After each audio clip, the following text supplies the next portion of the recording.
একটি উইয়ার্ড হলেও ইম্পোর্ট্যান্ট একটা বিষয় আপনাদেরকে জানাতে চাই। সেটা হলো জাপানের সব রুলস অনেক স্ট্রিক্টলি ফলো করা হয় আরকি। আপনাকে সব রুলস মেনেই জাপানে আসলে থাকতে হবে, যারা বিশেষ করে নতুন আসতেছেন।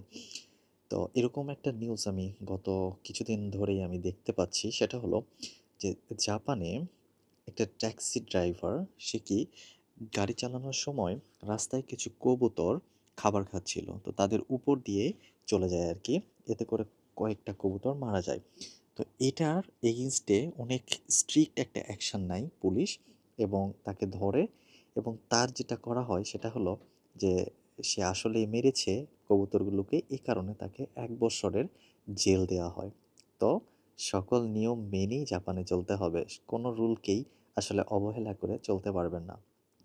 Be careful and follow the rules.